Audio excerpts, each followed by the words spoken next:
Todos nós temos dificuldade em conviver com essa história. Mesmo 30 anos depois, sentimos que os culpados não cumpriram com a sua obrigação. E nós não temos mais dinheiro para comprar saúde.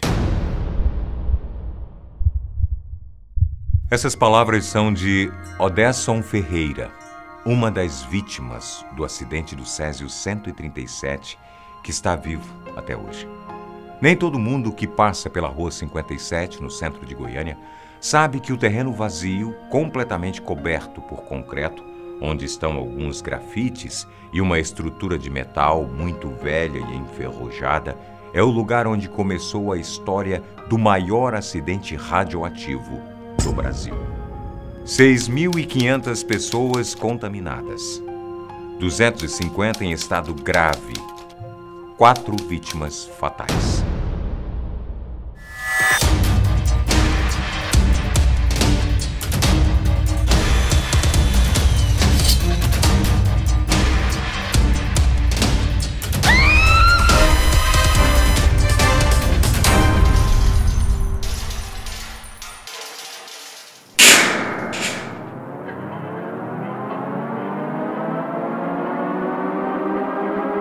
A cápsula do Césio 137 chegou a Goiânia em 1977, sob responsabilidade dos proprietários do Instituto Goiano de Radiologia, o IGR, que ocupava uma propriedade da Santa Casa, no centro da cidade. Eram devidamente licenciados para usar materiais dessa categoria e, além do Césio 137, a clínica usava outro material radioativo no equipamento, o cobalto 60. Depois de uma ordem de despejo judicial em 1985, os proprietários tiraram tudo do prédio, mas deixaram para trás a máquina de radioterapia em que a cápsula de Césio 137 estava. Eles nunca avisaram a ninguém que havia material radioativo potencialmente letal dentro do prédio abandonado. E 2 anos depois, o destino de milhares de pessoas estava prestes a mudar completamente. Nem tudo que reluz é ouro. 2 homens invadiram o antigo e abandonado prédio da clínica e encontraram a máquina de radioterapia deixada pelos antigos donos do Instituto Goiano de Radiologia. Com a ajuda de uma marreta, eles partiram o equipamento que era usado no tratamento de câncer, querendo tirar as peças de chumbo que revestiam a máquina. Eles não esperavam encontrar uma cápsula de aço inoxidável onde estava o Césio 137 e não faziam a menor ideia do que era aquilo.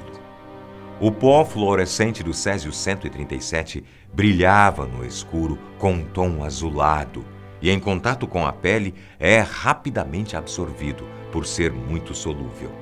O objetivo dos 2 homens era vender essa sucata de metal por uma boa quantia num ferro velho que ficava na Rua 57, também no centro de Goiânia. A contaminação do Césio 137 começou no momento em que o equipamento foi violado e o material radioativo exposto sem nenhum cuidado. No domingo, dia 13 de setembro de 1987, Devair Alves Ferreira, dono do ferro velho da Rua 57, comprou a sucata radioativa e abriu a cápsula de Césio 137 com um martelo. As mãos de Devair ficaram cobertas com o pó radioativo e para ele esse veneno era um brinquedo. O homem chegou a desenhar marcas no pescoço da esposa, usando o pó brilhante para fazer o formato de um colar. Em questão de horas, Devair e a esposa começaram a se sentir doentes sem saber por quê, sem a intenção de matar. Os homens que invadiram a clínica no centro da cidade não venderam peças apenas para o ferro velho de Devair. Por onde os pedaços de chumbo do equipamento de radioterapia passavam, mais e mais pessoas eram expostas e contaminadas pelo Césio 137. As vítimas contam que iam até o posto médico com vômitos, diarreia e muita náusea, mas os médicos diziam apenas que eram uma intoxicação alimentar comum. Por pura inocência, Devair Alves Ferreira distribuía o pó radioativo do Césio-137 entre as pessoas que conhecia, achando que aquilo poderia render um bom dinheiro a elas. Ninguém poderia imaginar que, na verdade, estavam sendo altamente contaminados por material radioativo e que a situação estava fora de controle. Ivo, irmão de Devair, chegou a desenhar marcas no rosto da filha mais nova, que ficou absolutamente encantada com o pó radioativo.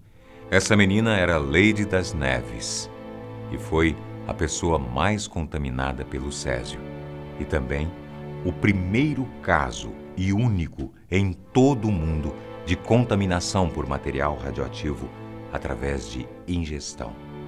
Ela comeu um sanduíche após manusear o pó brilhante. 2 semanas. Foi esse o tempo que Maria Gabriela, esposa de Devair, levou para perceber que algo muito estranho começou a acontecer depois que aquele pó brilhante e desconhecido apareceu na vida deles. Na segunda-feira, 28 de setembro de 1987, a mulher entregou o pó de Césio-137 para agentes da Vigilância Sanitária. É isso que está matando a gente! Àquela altura, muitos já falavam que em Goiânia havia uma família inteira que estava com a mesma doença e sob os mesmos sintomas. A primeira iniciativa da Vigilância Sanitária foi enviar um especialista para medir o nível de radiação nas casas dessas pessoas e nelas próprias. O nível de contaminação radioativa na sobrinha de Devair, Leide das Neves, era assombroso e ninguém conseguia entender como aquela menina de apenas 6 anos de idade ainda estava viva. Depois de 15 dias expostos à radiação, a população de Goiânia e todo o país descobriu o maior acidente radioativo do Brasil. Quarentena. 11 pessoas foram imediatamente colocadas em quarentena, o que os fiscais da Comissão Nacional de Energia Nuclear, CNEM, conseguiram recolher de peças do equipamento e do Césio-137 foi colocado na sede da Vigilância Sanitária em Goiânia e todo o prédio foi isolado e interditado. As famílias que viviam nos arredores foram tiradas de suas casas e encaminhadas para abrigos.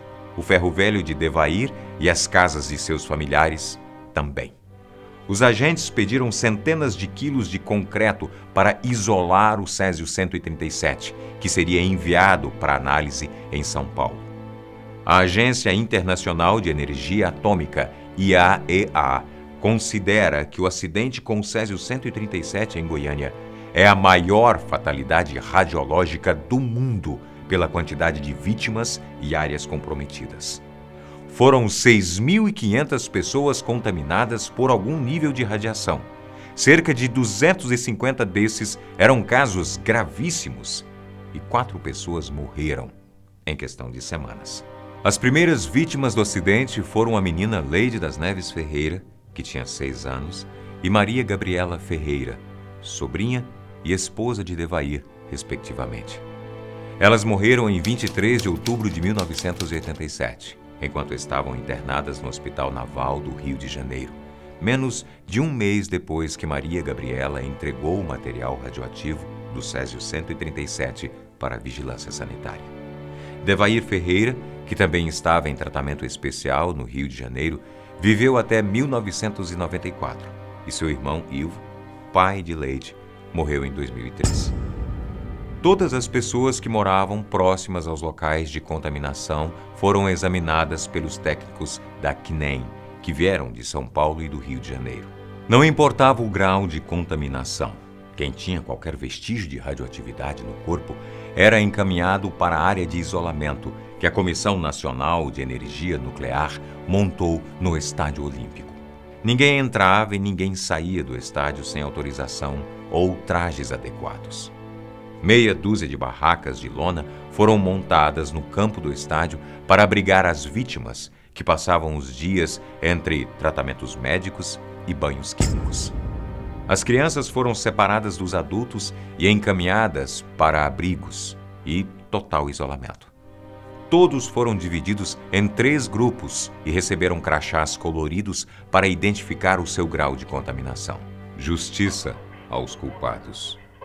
Em uma das primeiras entrevistas dadas depois do acidente, um dos médicos responsáveis pelo antigo Instituto de Radiologia goiano disse que só não havia retirado o equipamento onde a cápsula de Césio-137 estava do prédio porque o imóvel estava em tramitação na justiça e era proibida a entrada de qualquer pessoa nas dependências do local. Os sócios da clínica foram denunciados pelas autoridades do Ministério Público Federal de Goiás em novembro de 1987, cerca de 2 meses depois do acidente. Os médicos Amaurílio Monteiro, Carlos Bezerril, Criseide Dourado, Orlando Teixeira e o físico Flamarion Goulart foram acusados de lesão corporal e homicídios culposos, quando não há intenção de matar, por negligência e imprudência, e condenados a cumprir pena em regime semiaberto. Em 1990, 3 anos depois da decisão da Justiça, eles conseguiram um habeas corpus, mas tiveram de prestar 1 ano de serviços comunitários. Através de um decreto presidencial feito por Fernando Henrique Cardoso, os culpados tiveram suas penas extintas. A justiça pelas vítimas do maior acidente radioativo do país já não existia mais. 3 décadas de sofrimento. Em 14 de setembro de 2017, o acidente com o Césio-137 completou 30 anos e as consequências do acidente parecem longe de acabar. Não é todo mundo que se sente confortável para falar sobre o assunto. Foram muitos anos de discriminação e prejuízos financeiros por arcar com as despesas dos tratamentos médicos. Os efeitos da radiação no corpo foram passados de geração para geração, condicionando famílias inteiras a sofrerem de doenças crônicas e hereditárias. Alguns preferiram se mudar da cidade para não ter de lembrar dos horrores do acidente ou serem associados a ele. Um dos sobreviventes da família de Devair Ferreira, o irmão Odesson Ferreira, completou em 2017 seus 63 anos de idade e carrega as marcas do acidente em suas mãos por causa das lesões radioativas. Foi ele quem fundou, em dezembro de 1987, a Associação em Apoio às Vítimas do Césio-137, com o objetivo de lutar pelos direitos de reparação. Até hoje, as vítimas precisam fazer exames anuais para monitorar os efeitos e os níveis da radiação no organismo. Muitos fazem acompanhamentos psicológicos pelos traumas que o acidente causou e também pelas dificuldades em se reintegrar na sociedade. As famílias encontram desafios até para matricular seus filhos nas escolas. Há instituições que não aceitam filhos das vítimas. As crianças e jovens que se envolveram no acidente, como os filhos de Odesson Ferreira, hoje preferem não se envolver com o caso do Césio-137 e permanecem em absoluto silêncio.